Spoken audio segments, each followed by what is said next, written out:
And we're back. Hey guys, welcome back to Samus Marine. I'm Bailey Samus. Today we're gonna do part 2 of working on a 2024 MXZ that has been absolutely destroyed. If you guys missed the first video, I had to order some parts and a little bit of the destruction. Mainly that guy right there. She broke it. It is extremely broken, and I got a replacement. And in the last episode, or last part of this, we found out that this piece is also broken. So, got a new one. Everything lines up the way that it should. I got to get some off of the machine, and then we're going to get it up in the air, and try to pull most of this machine apart today. And get those two old broken pieces off, so we can get the two new pieces hopefully on today. We got some other things. We run like a hobby farm here, so I gotta go pick up some chickens, some other stuff. In other news, you guys, I didn't make a video on it, but, cause like, who wants to see a lawnmower? But, lawnmower, apparently we do lawnmowers here at Samus Marine. Well, when people have problems, they call. So, yeah. Well, let's get to her.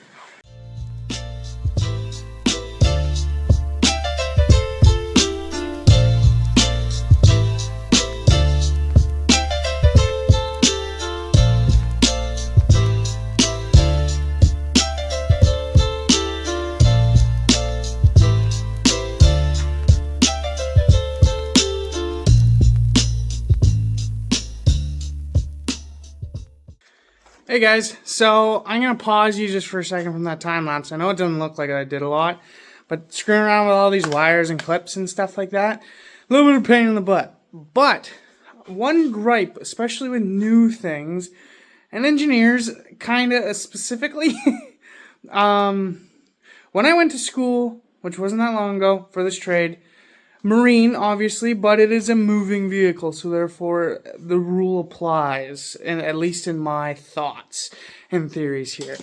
So, within this, we were told never to solder anything wire-wise because solder makes it rigid, and then rigid with motion eventually, and vibration and stuff like that, it wears, right?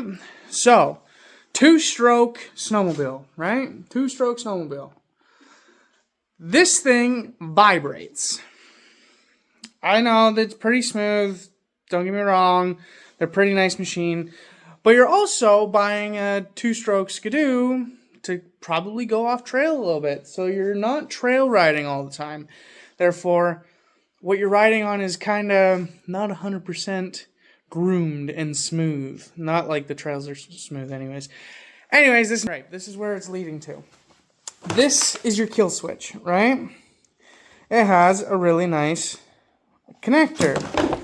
And then going to that connector is this guy right here. I don't know if you can see that. Both of those wires are soldered to these pins right here. They're soldered to it. Instead of putting clips, wires, like they probably should, and would make my job a lot easier. God forbid anything broke down the road, like your kill switch stopped working, and maybe it was just a broken wire. Guess what I'm going to do? I'm going to put a fucking clip on there. Pardon the language. But I'm going to do that. And probably most will other people, because we're not going to solder it back in the way that it came from factory. So yeah, just 2-minute rant there. We'll get back to the time lapse and keep ripping this thing apart.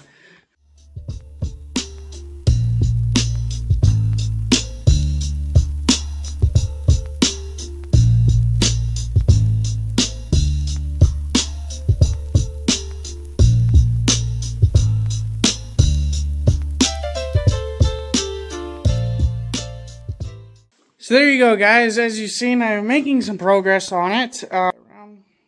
Making some progress on it. Half of it's there. The other half is over here.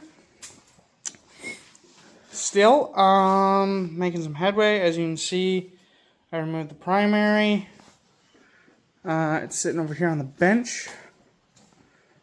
Primary. And if none of you guys at home has ever seen a primary puller, this is that tool here.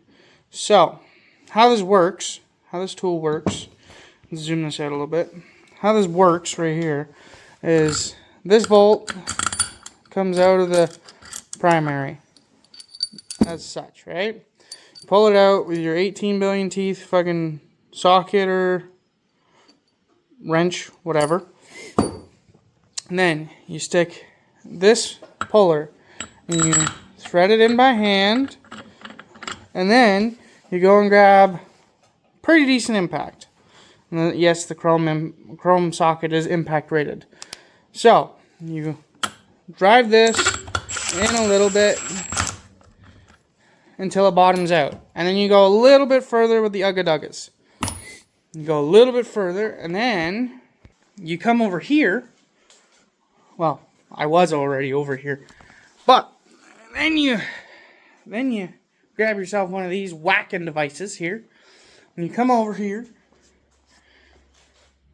And you tap the hell out of it. And you give it a good old smack. And then you give it a good old tighten again. And then you give it a good old smack. And so on and so forth. Until the primary ends up on the bench, like right there. It's not that hard. It's pretty simple. But some people are like, oh, you got to hit it with a big impact. Like, you can. This is probably the first time that primary's ever been off. So I wanted to do it the proper way. Impact, smack it, impact, smack it. It also might be easier than just trying to get out a big old impact and... But yeah, so primary's off now. Euro's draining. Probably where I'm going to leave off for right now. Hopefully in the next video, in part 3, you'll have to tune back in and pull the chain case apart. I think I'm going to get the motor lifted out. I was trying to do this without lifting the motor, but looks like we're going to have to, which is no problem. So, pull chain case in the next video, and the motor in the next video, and then probably that lower bit. But till then, stay frosty. Have a good one, guys.